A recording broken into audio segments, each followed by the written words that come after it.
So we begin with this breaking news story out of Guinea, which we've been covering for a few hours now. President Alpha Conde is reportedly being held by a group of soldiers. There's been heavy gunfire near the presidential palace in the capital, Conakry. The military has been deployed on the streets and is urging people to stay home. Now, a video has been circulating among local media in Guinea showing President Conde being detained by Army Special Forces. In the video, Conde is asked if he was tortured or mistreated, to which he responded no.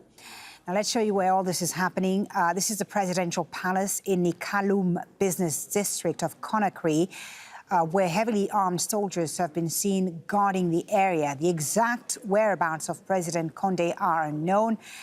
It was earlier reported he was near the presidential palace at Hotel Kaloum.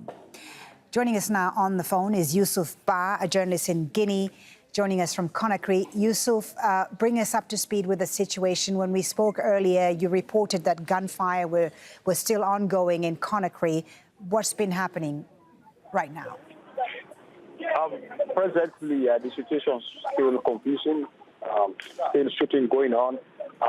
Just call another source now saying there's negotiation going on between the special force, some government officer.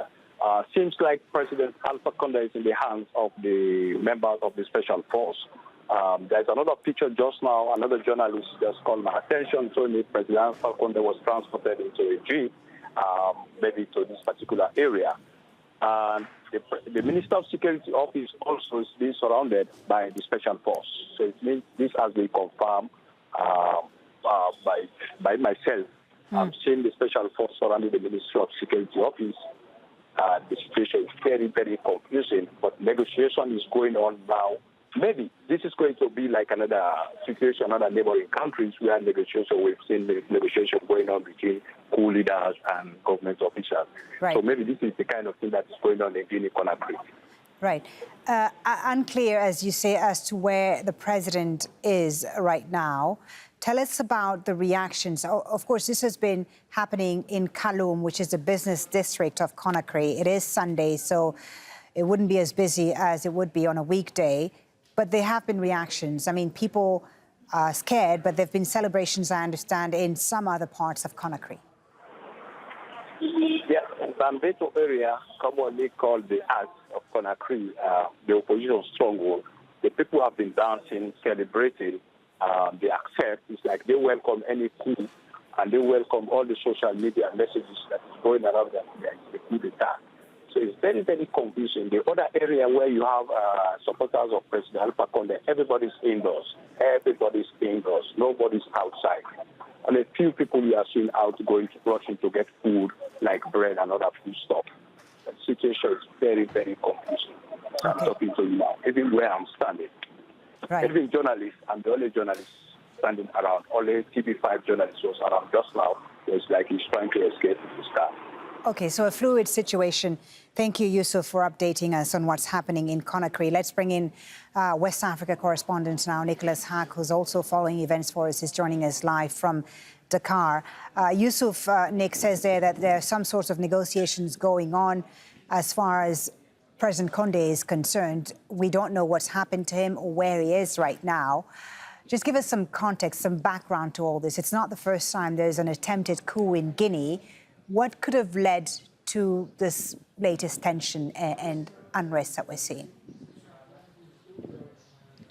Well, Foley, there's been growing discontent against President Alpha Conde ever since he tweaked the Constitution, allowing him to run for a third term. And the outcome of this election that took place last November, that was contested by the opposition and civil society actors.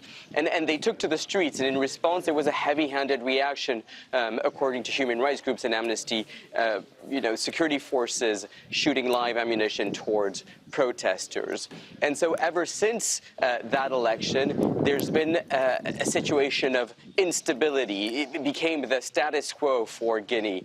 And Alpha Conde had just a week ago passed a new bill in the parliament that irked a lot of people, especially members of the security forces, where he essentially allowed himself a pay increase for the presidency and himself, and a pay decrease for civil servants, including members of the security forces. Now, the gunfire that we've seen in Conakry, the battle that's been happening Nicholas, I'm so sorry to interrupt you, because we're getting live pictures from state television in Guinea right now, for the RTG, which is a state-owned television, and we see soldiers on TV right now addressing, it seems, the nation. The picture is frozen for a second, but hopefully we'll get it back on. They've been delivering a statement, it would appear. Unclear who these soldiers are, but a number of them, about, what, 3, 6, 9, 10 soldiers on the national TV in Guinea right now, addressing the nation. This is, of course, pointing to the confusing situation. Let's try and listen in a bit, and I'll try to translate if I can. Un système qui n'existe pas. Et ce système, il faut qu'on le fasse tous ensemble.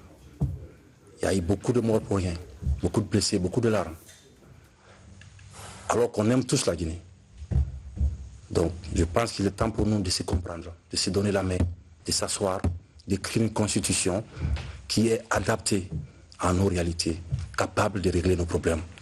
Parce que si vous voyez l'état de nos routes, si vous voyez l'état de nos hôpitaux, vous vous rendez compte qu'après 62 ans, qu'il est temps pour nous.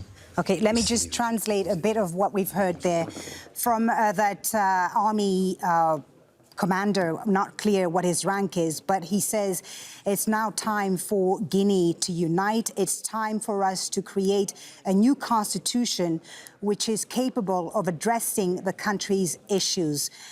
This is increasingly looking like a coup d'etat, Nick Hack, with these soldiers now appearing on national television addressing the people of Guinea.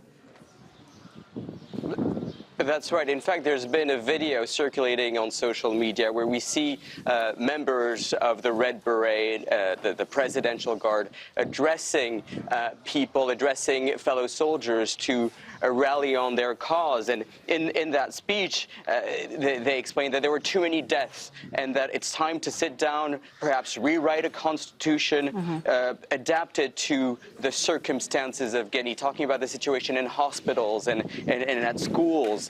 Essentially, during the rule of Alpha Conde, there's been a huge increase in the economic prospects. A country that's wealthy in iron ore and exports have been increasing rapidly, especially to China, Russia, and to Europe. But the circumstances of ordinary Guineans have gone from bad to worse. Most people live on less than $2 a day. They've struggled through the economic pandemic where there were heavy restrictions put in place.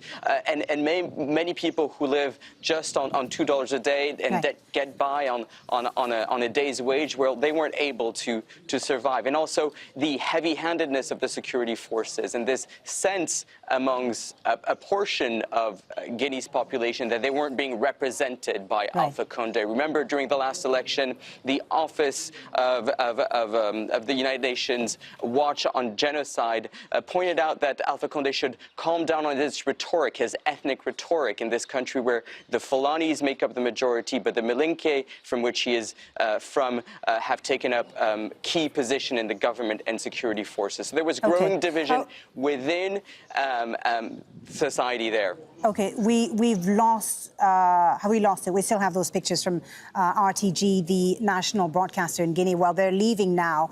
The people who were speaking from the army, unclear who's in charge right now.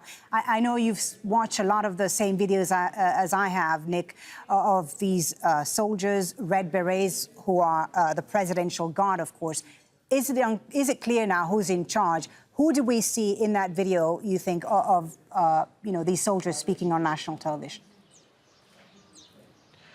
Well, what's interesting is we've seen the Red Berets, the presidential guards that are meant to protect the president, now holding the president under arrest. But we've also seen the elite special forces that have been on the ground, it seems, coordinating with these Red Berets. And one name has been floating around social media, Mamadou Doumbouya, who is the head of the special forces, a former French legionnaire who came in 2018 to reinforce these special forces forces, and he's been accused by the government, who saw him with suspicion, of trying to move away from the Ministry of Defense to gain greater independence, and seen as perhaps a foe to the president. But what's clear in this message and this action that we've seen of these special forces, these armed forces, that they feel that the civilian rule or the democratic way isn't representing Guineans, and they felt that they should take over power to bring what they believe is a new Guinea,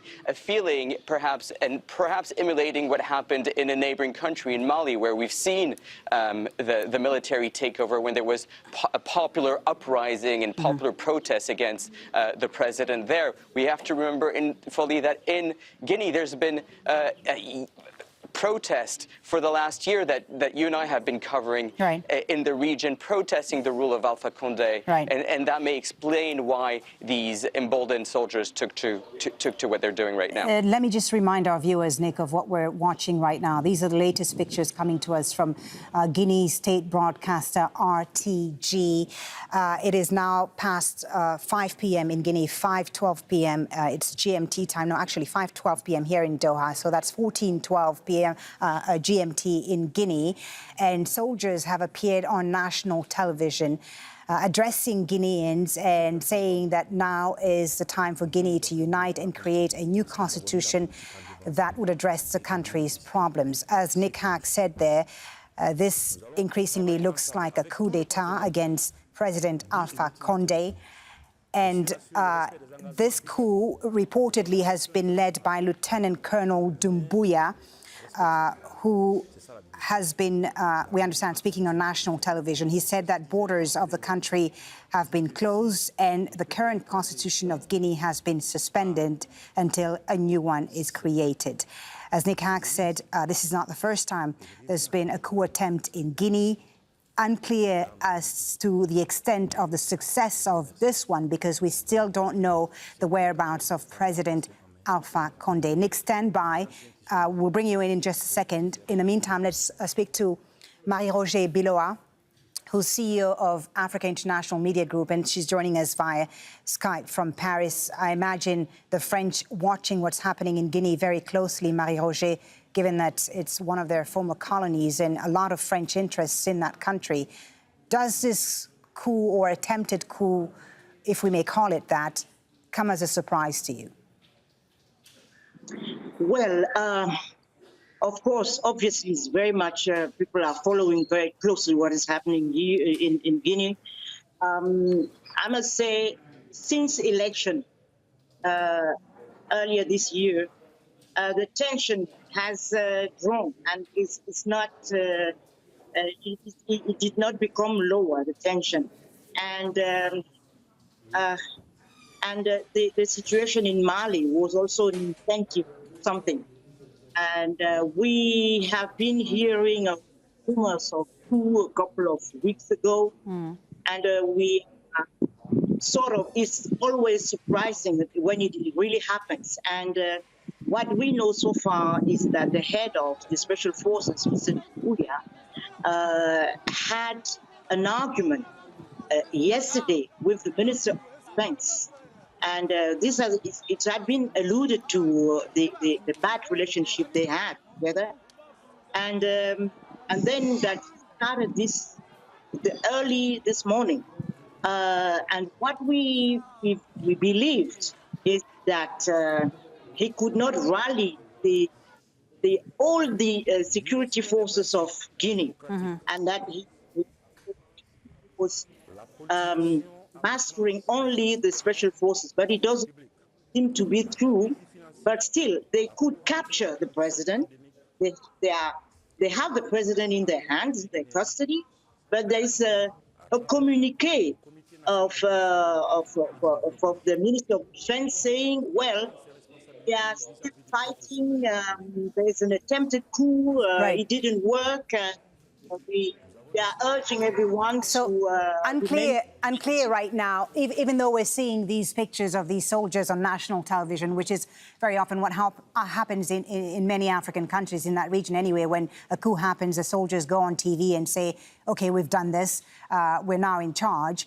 But at this stage in Guinea, it's unclear who's in charge or whether this coup has been successful or not, the army in Guinea, to what extent has it been united around President Conde? That has been, many people would say, his strength in all these years as he's been in power, including during this controversial third term, has been his ability to maintain the army around him, surround himself with a strong army. But now these cracks seem to have appeared within the military. Yes, and the special forces were, let's say, they are considered the Malinke, same ethnic group as the president, indeed. And he was trusting them, obviously. But I must say, this third term was not settled yet, unlike Cote d'Ivoire, where there was also a third term issue. But you see political life reviving. Laurent Gbagbo came back. They are creating new parties, new coalition. But Marie-Roger, it's interesting that you talk about Ivory Coast, and I want to ask you something about that. I mean, there are those who say, the cynics anyway, would say that the difference between Ivory Coast and Guinea and the fact that Alassane Ouattara was able to go on with this third term is that because he had the backing of the former colonial power, France. To what extent is or was France still supporting Alpha Conde? Yeah, okay. France is not at all supporting Alpha Conde. That is true. That the relationship is very different with President Ouattara. And as a matter of fact, President Alpha Conde in France for over 2 years, which is unusual. Mm-hmm. He just came back from holiday in Turkey or some other places, not France anymore. And I know there were forces around him trying to reconcile Alpha Conde with France. And even this week, I meet with people who were speaking about that, said we cannot go on having that bad relationship with France. What can happen exactly? So that was a concern. Okay. So I trust that the military special forces knew that President Conde won't have any backing from France if they do the coup. Okay, interesting to talk to you about this. Of course, we are in unknown territory here as far as what is happening in Conakry and what's going to happen. Marie-Roger Biloa, thank you so much for joining us.